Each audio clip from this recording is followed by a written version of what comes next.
어떻게 해서 이렇게 내 아이를 믿고 존재만으로도 귀하다는 그런 생각으로 키워오셨는지 정말 좋은 교육관을 가지고 있으신 것 같아서 존경스러운 마음이 드네요. 제가 그렇게 받아들여지기를 원했던 거예요. 자, 국어원사 김금진입니다. 제가 올해 몸담아온 대한민국 사국 현실에 대해서 많은 원장님과 말씀을 나누다가 우리끼리만 알고 있기 너무 아깝다라는 마음에서 이렇게 카메라를 켜게 됐어요. 그리고 원장님께서도 좋은 소식이 있다고 해서 근황 좀 나눠보려고 하는데요. 네, 원장님 요새 잘 지내시나요? 네, 너무 잘 지내고 있어요. 제가 알기로는 좋은 소식이 있다고 하시는데 어떤 소식이죠? 제가 요즘에 이제 학원 오픈을 준비하면서 여러 가지 너무 많은 분들 도와주시고 여러 가지 생각들을 공감해 주시는 게 행복합니다. 나의 뜻에 맞는 분들 만났다는 게 정말 행복이죠. 그러면 새로 여는 학원은 어떤 학원인가요? 소개 좀 해주실까요? 네, 제가 이제 열려고 하는 학원 이름이 블루플랜이에요. 블루라는 말 들으니까 청사진? 네. 그런 느낌인데요. 맞아요. 저는 그 자기주도 학습의 청사진을 보여주고 싶어요. 옛날부터 이제 하기 싫은 공부를 하면서 무의식으로 공부하고 그리고 부모들은 사교육비로 허리가 휘고 애들은 불행하고 막 꾸역꾸역 공부해서 대학을 갔는데 대학 가도 뭘 원하는지 모르겠고 그렇게 커온 세대가 저희 세대인 것 같아요. 시켜서 하는 공부를 해야만 되고 좋은 대학을 가야 되고 이제 저희가 자녀를 키우는데 지금까지도 계속 그 교육 과정이 변함이 없는 거예요. 제가 공부하던 30년 전이나 제 아이들이 공부하는 과정이나 그때도 회의적이었고 교육은 바뀌어야 된다라고 생각했지만 여전히 너무 다르지 않게 계속되고 있는 걸 보고 너무 안타까웠어요. 그럼에도 불구하고 아직 많은 인식들이 개선되지 않고 있기 때문에 여전히 다 똑같이 그 상위 1%를 위해서 나머지 99%가 일상되는 그런 교육을 받고 있는데요. 저는 그걸 좀 바꿔보려고 해요. 그러니까 원장님이 공부했던 그때와 지금은 엄청난 시간이 흘렀는데도 변함이 없는 것 같다. 문제인 것 같다라고 생각을 하시는데 네, 이 영상을 보시는 분들도 우리 아이들 잘 가르치고 싶은 마음에서 이 학원 저 학원 보내시지만 원하는 성적이 나오지 않는다거나 그로 인해서 아이와의 마찰도 있고 과연 우리 아이가 행복하게 학교 생활도 하고 공부를 하고 있는가 생각하면 많이 어려운 것 같죠. 저희 아이 이제 고등학생이 돼가지고 이제 중간고사 기간이에요. 어제는 막 시험 못 봤다고 막 철철 울더라고요. 울었어요? 어떡해. 그러니까 아직 공부 자체가 아이의 정체성이 되니 잘하면 그걸로 자존감이 되고 또 못하면 그걸로 패배감이 되고 열등감이 되고 그러니까 이거를 끊임없이 교육과정 내내 주입한다라는 생각이 들어요. 원하지 않든. 제가 제일 걱정하는 부분은 공부는 잘할 수도 있고 못할 수도 있는 건데 그게 평생 이제 낙인이 되는 거죠. 그렇죠. 공부를 못하면 나는 공부를 못해, 나는 공부에 재능이 없어. 이제 학교를 졸업하고 대학을 가고 사회에 나가도 무언가를 시도하거나 해보려고 할 때 이게 공부가 바로 그냥 내 삶으로 전환이 돼서 굳어져 버리는 거예요.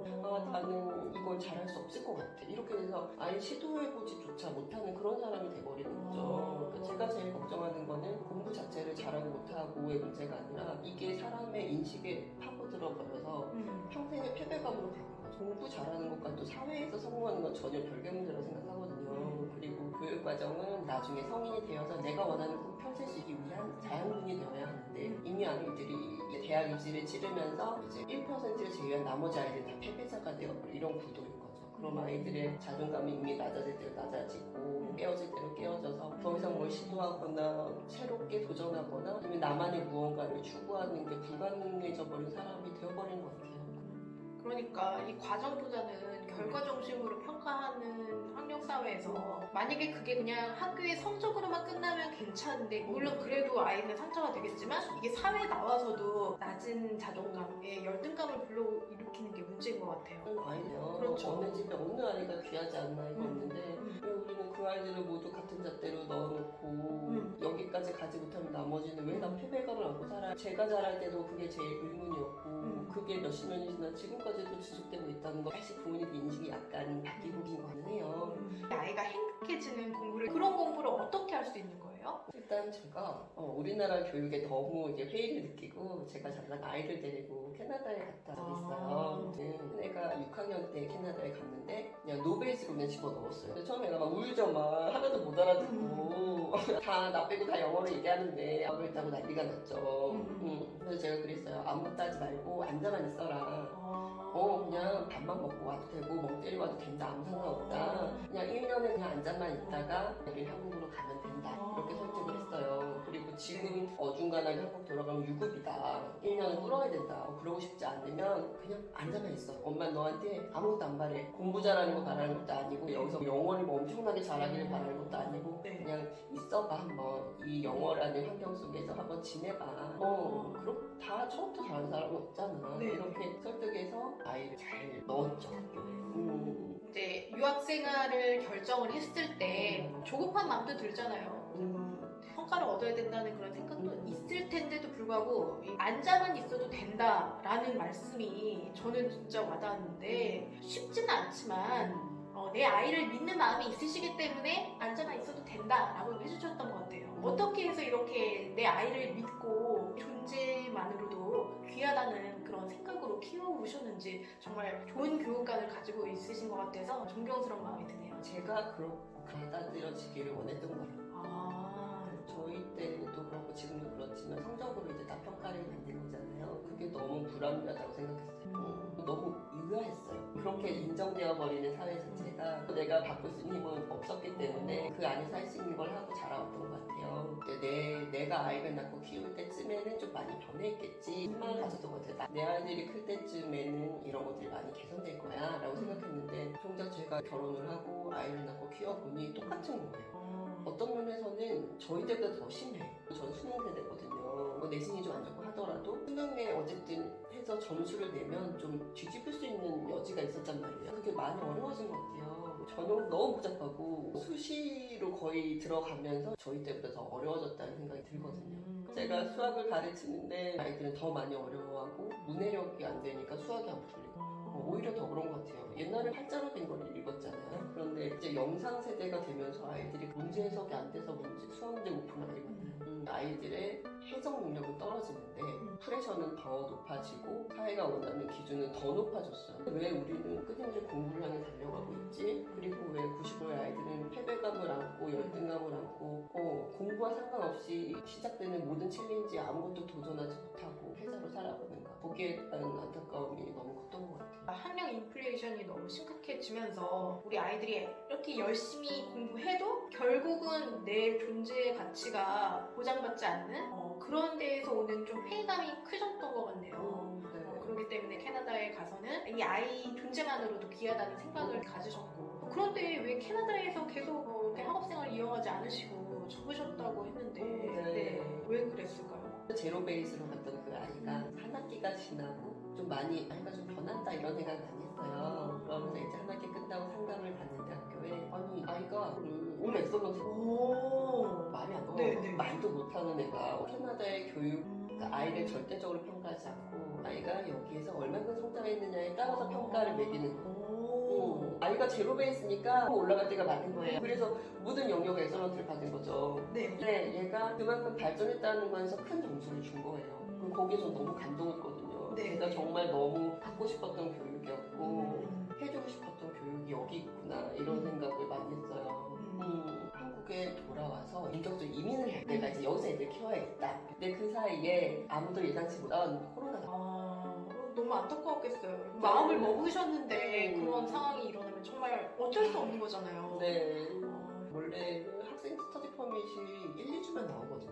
그 비자가 1년이 다 돼가지고 그때는 뭐 이민이고 학생이고 뭐 아무것도 받질 않았어요. 코로나가 초기에 엄청 심각했잖아요. 캐나다에서 외출 거의 못했다고 들었어요. 나가지 못한 기간이 길어지면서 아이들도 이제 한국 생활도 적응을 한 거죠. 친구들 만나고 헤어지고 싶지 않고 굳이 가야 하나? 캐나다에 가는 데 목적이 아이들 교육을 위해서인데 아이가 이미 한국에 적응을 해버리고 더 이상 갈 수 있는 유인이 없어졌던 거죠. 원장님의 교육 목표와 이 캐나다의 교육 환경에 영향을 받았을 수도 있겠네요. 많이 받았어요. 그러니까 절대량 평가가 아니라 아이의 성장을 평가한다. 이게 저 너무 좋았어요. 누구나 그 출발 포지션이 다잖아요. 또 공부 정말 선천적으로 잘하는 아이들이 있단 말이야. 그런 아이들은 뭐 1등 가는 게 어렵잖아. 하지만 정말 좀 힘든 아이들도 있어요. 뭐 운동이 재능이듯이 공부도 재능이기 때문에 좀 더디고 좀 힘든 아이들도 있어. 저는 개인적으로 그렇게 생각해요. 10점 맞는 아이가 50점을 맞 너무 잘한 거. 그리고 8점 맞는 아이가 90점 100점 맞는 것도 너무 잘한 거야. 저는 애들을 그걸 칭찬해주고 싶어요. 넌 이만큼 성장했으니까 잘했어. 그래, 그럼 조금 더 해보자 해서 조금 더 공부해보고. 그러면 50점, 60점, 70 나아지고 있다는 그 작은 성취의 경험, 그 작은 성공의 경험이 이 아이가 평생 살아가면서 내가 무언가를 성취할 수 있는 사람이다. 내가 원하고 노력하면 이룰 수 있는 사람이다. 저는 이것만 심어줄 수 있어도 교육은 성공이라고 생각해요. 정말 멋진 말씀입니다. 이만큼 올랐잖아 라는 것을 격려해 줄 수 있는 아이에게 나도 하면 된다라는 마음을 먹게 하는 우리 아이의 잠재력을 끌어올리는데 최적의 환경일 것 같아요. 달성 가능하지 않은 목표를 아이에게 던져주면 이 아이는 무력감에 빠지게 되는 것 같아요. 제가 고등학교를 외고를 진학했어요. 저는 막 선행 이런 거 안 하고 학교를 갔거든요. 근데 다른 애들 다 선행이 심화까지 다 하고 게임이 안 되니까 나는 항상 패배감과 열등감에 쌓여있는 거야. 아무리 해도 올라갈 수가 없고 웬만히에서는 누구 하나에게 관심조차 받지 못하고 나는 왜 이거밖에 안 되지? 자학하고 오로지 공부만으로 모든 게 다 평가받고 나는 인정받지 못하고 잘하는 몇몇 아이 외에는 다 의미가 없고 거기에 대해서 자아의 손상을 많이 받은 거예요. 그리고 특히 제가 수학을 힘들어했고 학교 문제가 심화가 나와. 이게 차근차근 올라가는 게 아니라 이만큼을 갑자기 요구받으니 따라갈 수가 없는 거예요. 바보가 된 거죠. 그런 감정을 끊임없이 계속 느껴야만 했어요. 책을 하다가 1장을 보기 시작했어요. 조금씩 내 속도로 공부를 하니까 내가 되기 시작하는 거예요. 느리지만 내가 이걸 알겠다. 그전에는 뭐 학원을 다니고 수업을 듣고 해도 멍하고 있는 거예요. 못 알아듣고. 제가 그랬거든요. 극복을 못했어요. 극복이 쉽지가 않아. 네. 그렇다고 뭐 학교를 안 다닐 수 없잖아. 하나씩 알아서 하면서 너무 재밌는 그 싫었던 수학이 내가 모르는 이 지점에서 차곡차곡 쌓아가니까 느는 거. 실력이 늘어나. 그래서 이런 유형의 문제가 나면 이제 풀 수 있는 사람이 되는 거야. 다시 조금 더.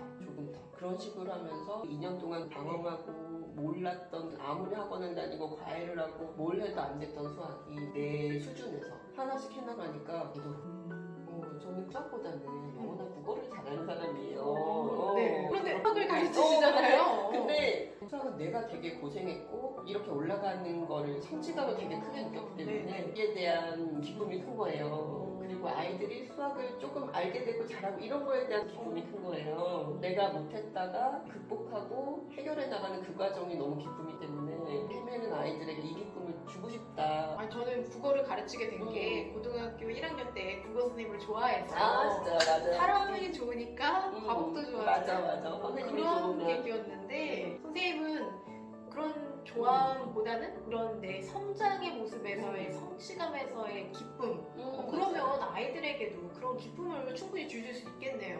맞아요. 그걸 하려면 나를 이제 멀리서 바라볼 수 있어. 내가 지금 어디까지 하고 있는지 어디까지 공부를 했는지를 파악을 해야 그 다음 단계가 뭔지 그걸 계단처럼 밟아나갈 수 있는데 내가 어느 상태에 있는지를 모르는 상태에서 그냥 막 휘몰아치면은 실력도 하지 않고 시간은 시간대로 가고 그게 너무 안타까웠어요. 아이들에게 일률적으로 어떤 커리 안에 집어넣고 해라. 문제는 이 아이들이 다 달라. 아이들에게 일방적으로 공부해라 이렇게 하면 좋은 폭력인 것 같아요. 아이들의 개성을 그냥 싹을 잘라버리는 그런 공부네요.